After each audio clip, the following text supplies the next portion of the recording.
ഈശോയിലേറ്റവും സ്നേഹം നിറഞ്ഞവരെ, വിജനതകളിൽ വിരുന്നൊരുക്കുന്ന ദൈവം. ആരും തളർന്നു വീഴാൻ പാടില്ല എന്ന് ഒരു ഷാഠ്യമുണ്ട്. മനുഷ്യൻ്റെ ഈ അന്വേഷണങ്ങളൊക്കെ ഒരു സംതൃപ്തിക്ക് കാരണമാവട്ടെ.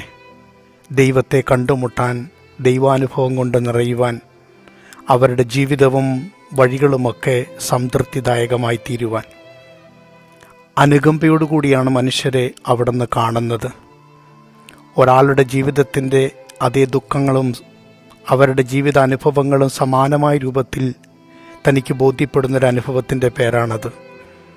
ഒന്നുമില്ലാതെ പോകുന്ന മനുഷ്യർ, നിഷ്കളങ്കമായ ജീവിതങ്ങളിലൂടെ പോകുന്ന വ്യക്തിത്വങ്ങൾ, സഹായിക്കാൻ ആളില്ലാതെ പോകുന്നവർ, സംരക്ഷണമില്ലാതെ പോകുന്നവരൊക്കെ ആ കരവലയത്തിൽ, ആ കരുതലിൽ, കാരുണ്യത്തിൽ നിറയുന്നുണ്ട്. ചിലപ്പോൾ മനുഷ്യൻ്റെ ജീവിതം ഇങ്ങനെ പരീക്ഷിക്കപ്പെടുന്നുണ്ട്. എങ്ങനെ മനുഷ്യനെ ഒഴിവാക്കണമെന്ന് മാനുഷിക ചിന്തകളിലൂടെ കടന്നു പോകുമ്പോൾ, എന്തെങ്കിലുമൊക്കെ വാങ്ങിച്ച് കാര്യങ്ങളൊന്ന് പൂർത്തീകരിക്കാൻ സാധിക്കുമെന്ന് ചിന്തിക്കുന്നിടങ്ങളിൽ നമുക്ക് ചെയ്യുവാൻ സാധിക്കുന്ന ചെറിയ കാര്യങ്ങളെക്കുറിച്ചൊരു ഓർമ്മപ്പെടുത്തൽ കൂടിയില്ലേ? നിങ്ങളുടെ എത്രയുണ്ട് എന്നതിനേക്കാൾ കൂടുതൽ നിങ്ങൾക്ക് എന്താണുള്ളത്, അത് വളരെ പ്രാധാന്യത്തോടെ കാണുകയാണ് ക്രിസ്തു.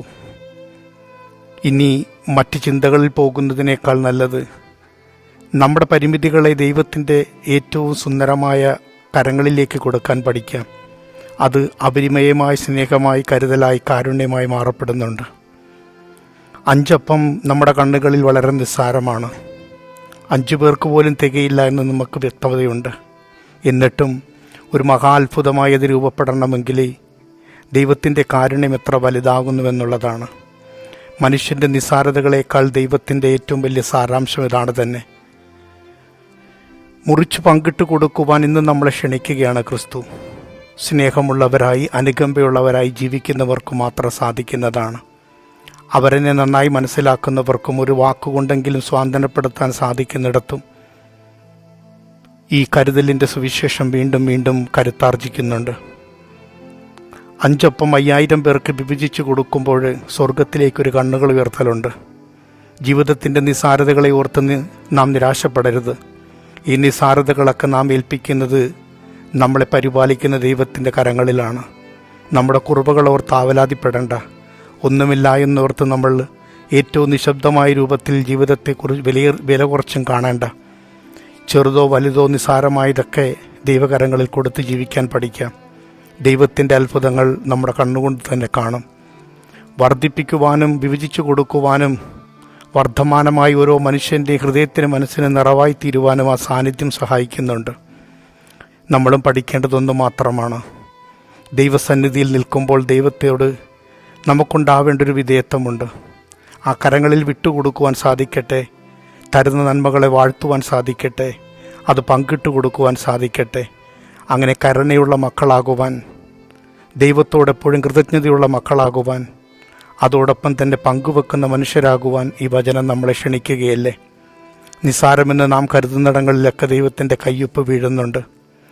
ചിലപ്പോഴൊക്കെ നമുക്ക് സാധ്യമല്ല എന്നും ഇത് എത്രമാത്രം തികയുമെന്നും ഇത് വളരെ കുറവല്ലേ എന്ന ചിന്തകളുമൊക്കെ നിലനിൽക്കുന്നുണ്ട്. എന്നാൽ ദൈവത്തിൻ്റെ സാന്നിധ്യം അതിനെയൊക്കെ അതിലംഘിക്കുന്നുണ്ട്.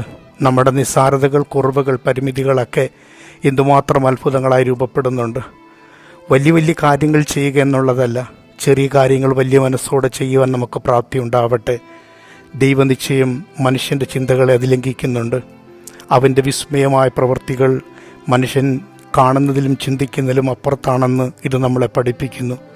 അനുകമ്പയുള്ള മനുഷ്യരാകുവാൻ, കൃതജ്ഞതയുള്ള മനുഷ്യരാകുവാൻ, പങ്കുവെക്കുന്ന മനുഷ്യരാകുവാൻ ഇന്ന് വീണ്ടും ക്രിസ്തു നമ്മെ ക്ഷണിക്കുന്നു. ആമേൻ.